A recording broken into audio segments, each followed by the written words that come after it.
દિલ્હીના મુખ્યમંત્રી અરવિંદ કેજરીવાલ અને પંજાબના મુખ્યમંત્રી ભગવંત માન 3 દિવસ ગુજરાતના પ્રવાસે છે।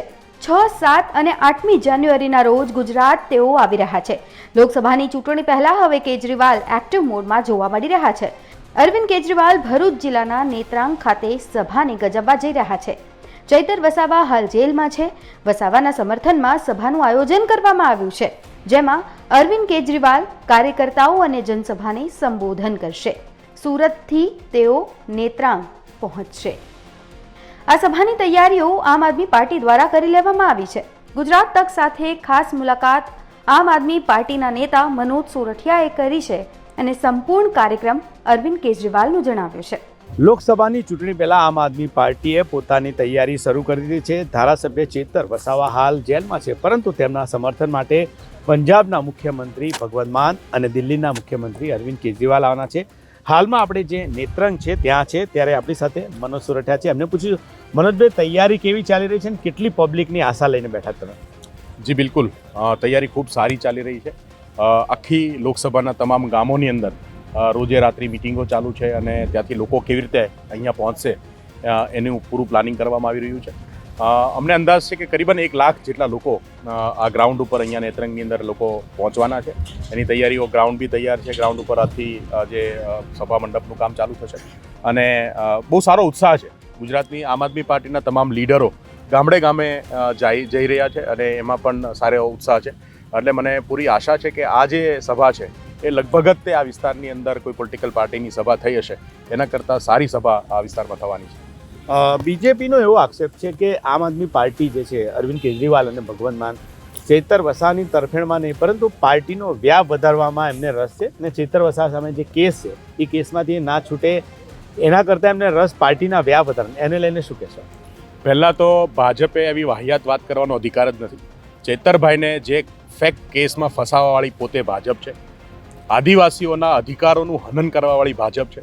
આદિવાસીઓ સાથે અન્યાય કરવાવાળી ભાજપ છે। નહીં આદિવાસીઓ માત્ર, ગુજરાતની તમામ જનતા, ગુજરાતના તમામ લોકો એવા છે કે જેમને આજે બીજેપીએ ભરપૂર અન્યાય કરેલો છે। એની સામે આમ આદમી પાર્ટી અને ચેતરભાઈ વસાવા બંને લડી રહ્યા છે।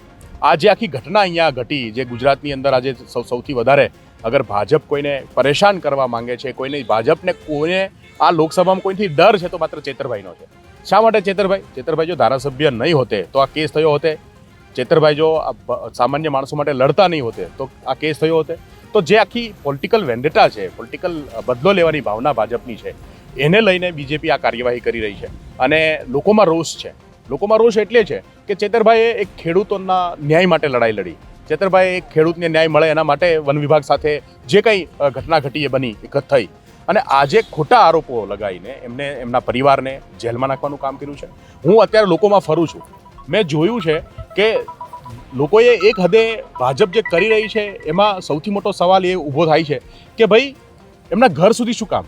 ચેતરભાઈ સાથે દુશ્મની છે, ચેતરભાઈ એના પોલિટિકલ વિરોધી છે, તો ચેતરભાઈ વિરુદ્ધ કંઈક કેસ કરે અને જેલમાં નાખે, બરાબર છે, તો એમના પરિવારને શું કામ?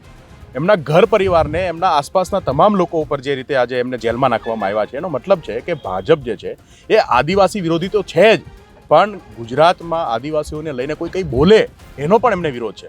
આદિવાસીઓને લઈને કોઈ કંઈક કામ કરે એમનો પણ એનો વિરોધ છે અને એટલે જ તે આજે આ વિસ્તારની અંદર તમે જોશો ભાજપના તમામ નેતાઓ બોખલાયેલા છે। જેમ ફાવે તેમ ચેતર વસાવા અને આમ આદમી પાર્ટીને ગાળો દે છે। ભાઈ, આમ આદમી પાર્ટી, અરવિંદ કેજરીવાલ, ભગવંત માન, ગુજરાતની આમ આદમી પાર્ટી આજે કોના માટે લડે છે? સામાન્ય લોકોના પ્રશ્નો ઉઠાવે છે। આજે અમે વિધાનસભાની અંદર તો વિપક્ષમાં છીએ, એમ છતાં સામાન્ય લોકોના મુદ્દા ઉઠાવવાનું કામ, જે અમને વિપક્ષનું કામ સોંપ્યું છે એ કામ અમે કરીએ છીએ, તો અમે અમારું કામ તો કરવાના જ છીએ। હાલમાં જે પરિસ્થિતિ છે એ પરિસ્થિતિ એ છે કે ચેતરભાઈ કોઈ પણ સંજોગે ભાજપની સામે ઝૂકતા નથી। સૌથી મોટો પ્રશ્ન એ ઝૂકતા નથી, એટલા માટે એમના વિરુદ્ધમાં કાર્યવાહી કરવામાં આવી છે। અરવિંદ કેજરીવાલ અને ભગવંત માનજીનો જો શું કાર્યક્રમ રહેશે? જો રૂપરેખાની વાત કરીએ તો એમની સભા અને બીજા અન્ય કોઈ કાર્યક્રમ એમના છે? હાલમાં તો અમારી પૂરી કોશિશ છે કે એ અહીંયા વધુમાં વધુ લોકોને મળી શકે।